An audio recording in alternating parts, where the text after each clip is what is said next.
Hello, assalamu alaikum. Good morning, good evening, good afternoon. I'm going to be talking about Olama today. Again, this is Mohammed Zaman with Bright Mind Next. We're going to be talking about a lot of different things. As you know, last time I was a little bit frustrated when you were trying to do something, but that I was really happy that the problem was resolved. Again, because the version issue, these small pieces and parts, sometimes you feel like this overwhelming thing. And this is really important for us to do feel like that one, because of the fact that at the end of the day, we are going to be overwhelmed and you know how to deal with it.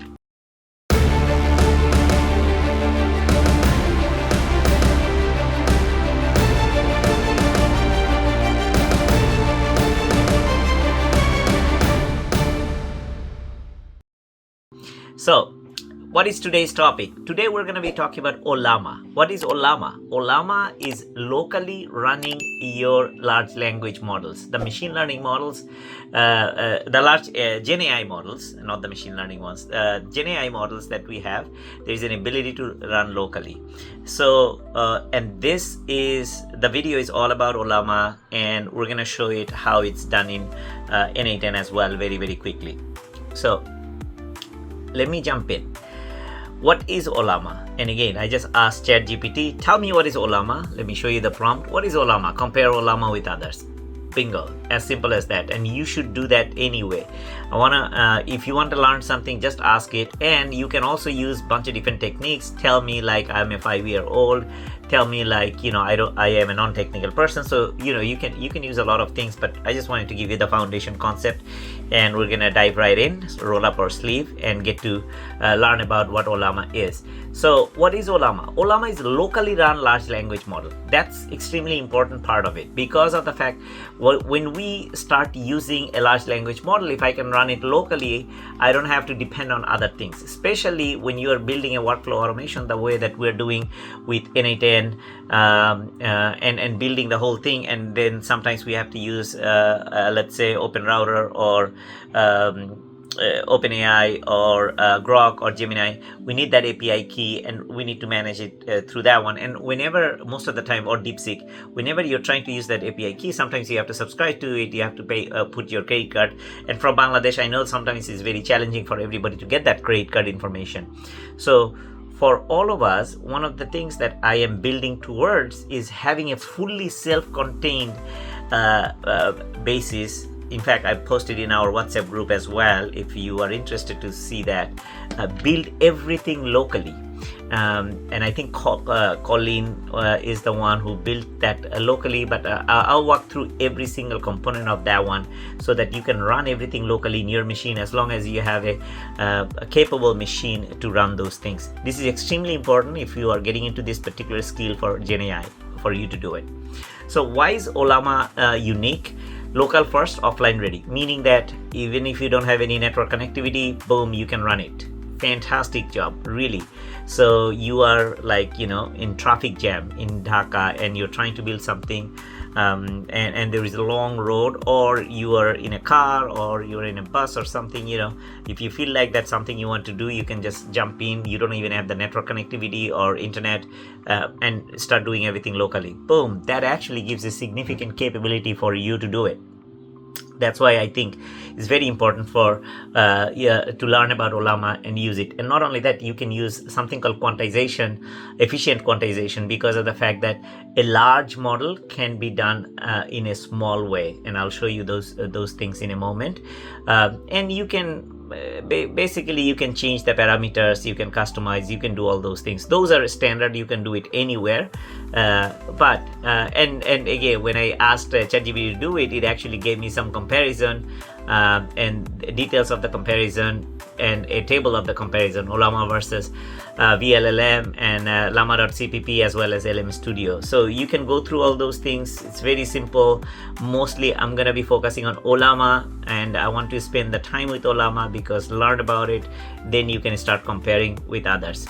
So if I jump right in, olama.com, and come in here, and you get to see it's very plain vanilla site, and you can just download Olama and run it locally in your machine. The way that I want you to do it, Olama, you gotta run into Docker, GitHub, Olama Docker installation. So very simple. You can do that Docker compose file, and you can go through this whole process of installation of Docker, installation of Olama right there. However, it's even easier if you go to Docker and you have installed it already. If you have not done it, you can go back and check how to install Docker in your local machine in my previous videos, and then you can just go in Docker Hub from here, search for Olama, and you can install Olama. This is their 10 million plus downloaded. You can just pull it, boom, you have the latest version of Olama. So this is something that you want to do. I have the image for Olama already here downloaded. Give me 1 second. I will show you Olama, and Olama is running. In my machine, it's Olama is running. Now, when you are running Olama, there are a few things that you need to know, you want to be very cognizant of. And when you run, Olama runs in a port called 11. You'll see that where Olama runs, basically 11434. Let me just find it where. Okay, the last one is Olama. Olama is running in 11434 because I just went to images, downloaded, and started running. And when you install it, what does it show? Nothing but Olama is running. So that becomes challenging. Is that really running? How would I know that it is running, and what is it running? So I'm going to show you how to figure that out, what to do. So I have, let's say you done it, you have downloaded into Docker either manually or in Docker, you put it in, you got the image, and then you started running. You need to do some configuration. What are the configuration that you need to do? Same way that I just searched for it. You can type it Docker to get that one, and the way to do it, when you run it Docker, especially, give me 1 second, this is the one that when you run it Docker for NA10, this is the key information that you need to put it in, not the localhost colon 11434. I know that it's running in localhost. You can see that localhost 11434, but this does not mean that it is in Docker. Okay, so whenever you are creating an NA10, let me just go to NA10 workflow. In my case, it's 5678 localhost. This is where NA10 is running. If I go to that credentials, and you are building all these things, I'm just gonna go create a new workflow. Okay, let's say I do a chat trigger, and then I'm gonna use an AI agent, and the chat model would be Olama chat model, and I have to create new credential. See here, I have a localhost 11434. Yeah, I have to change that one. Localhost 11434. If I try to save it, it will not connect. You see that, this error message? How do you fix it? Simple. Instead of doing localhost, you have to do host.docker.internal because I'm running in Docker. That makes sense? Hopefully everybody understood it clearly. So instead of this, I'm just going to go to host.docker.internal colon 11434. Now if I save it, boom, connection tested successfully. Now that I have my Olama account, and then I have to create the credential. So only model right now I have is Deepseek. Okay, I added Deepseek, and I'm going to show you how to do that. And then I can just add that model. Boom, I have a Olama model. I can ask a question, and then I actually have to put it in a system prompt.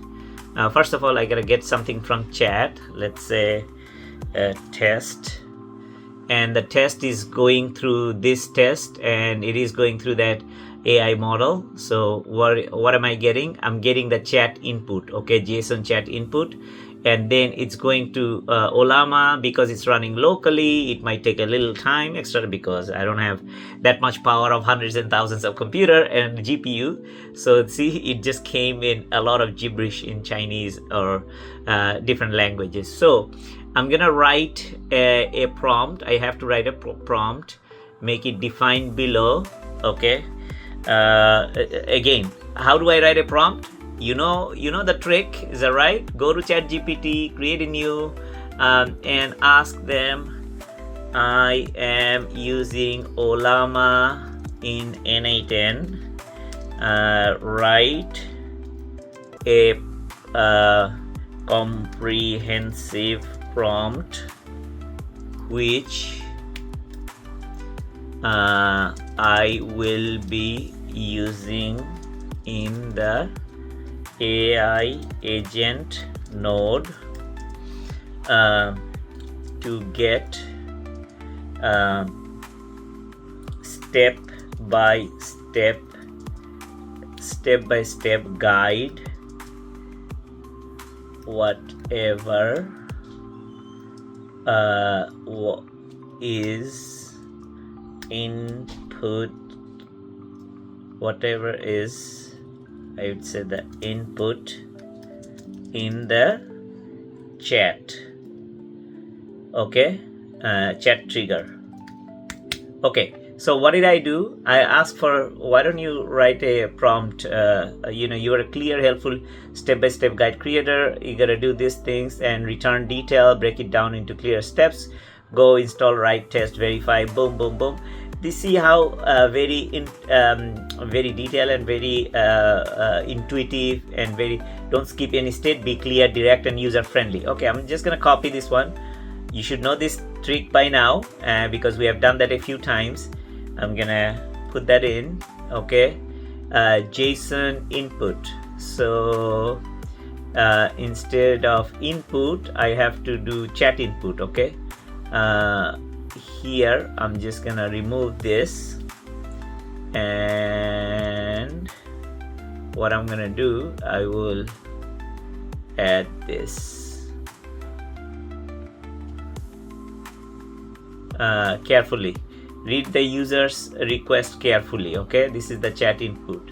Fantastic. Then break it down into clear steps, all of those things. There is no other variable. Make it user friendly. I'm just gonna look into it very carefully. Tips and okay, fantastic, let's just go with it. Okay, so in this particular case, I'm all set and I'm gonna go. I have Olama, very simple thing, and I'm gonna clear this out. Oh, okay, I'm gonna write that guide creator always answer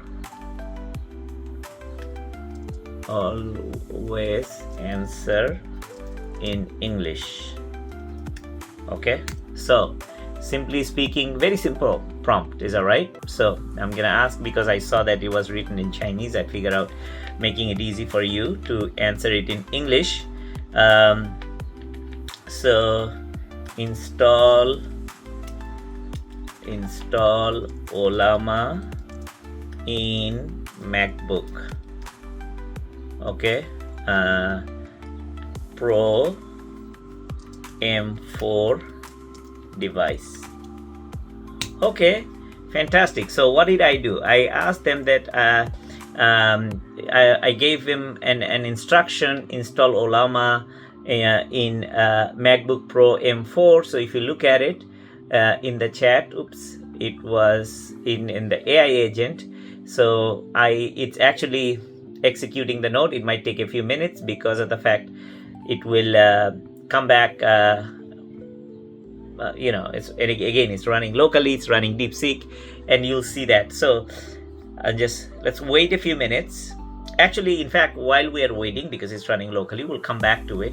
I'm going to show you one thing. Go to this olama.com, and if I'm in olama.com, I get to see the models. Is that right? What models that I can download, and I'm running Deepseek R1.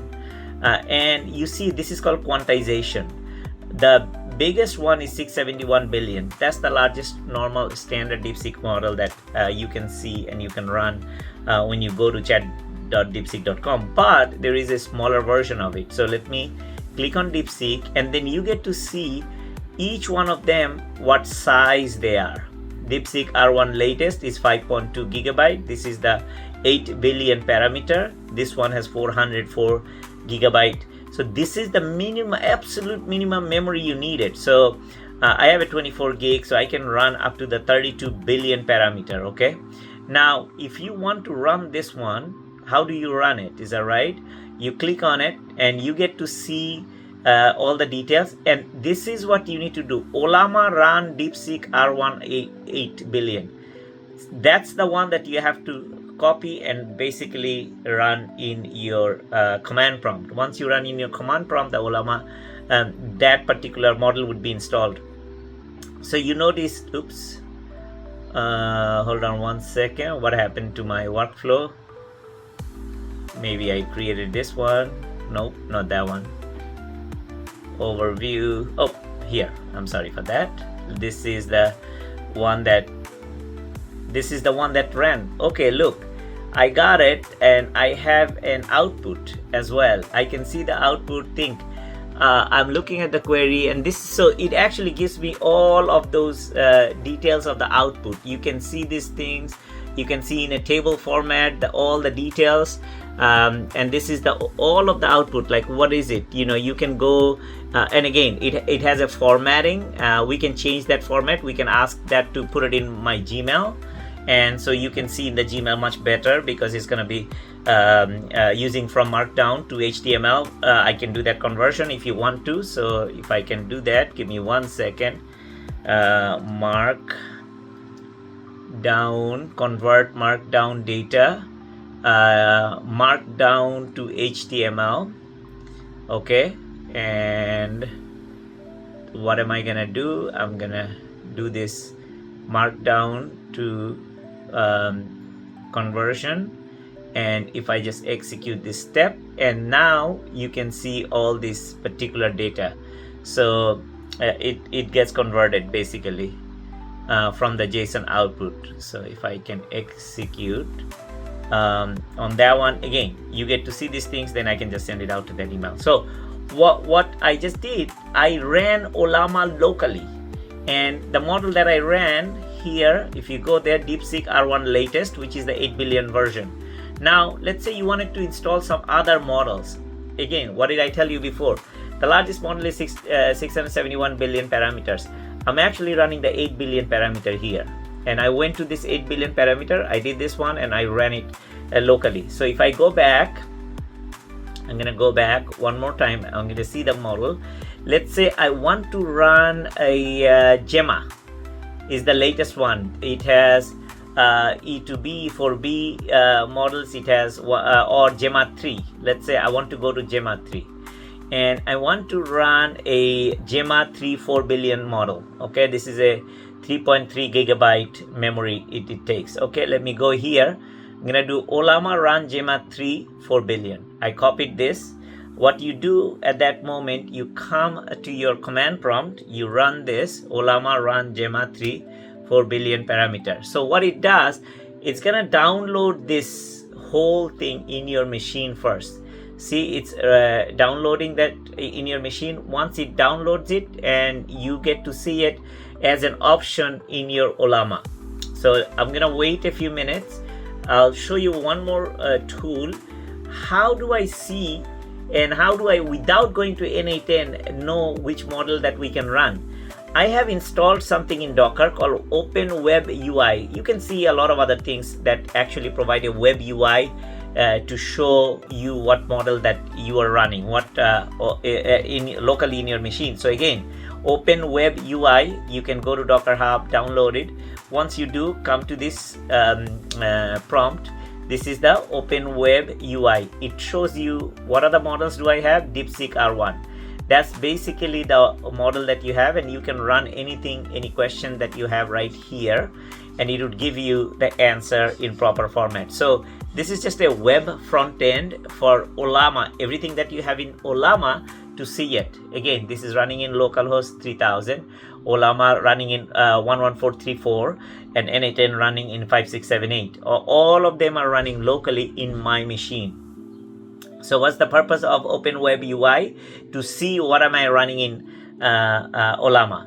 What is the purpose of choosing that N8N, that particular model? To see that what model that I have available and option. Okay, so let me go back in Olama.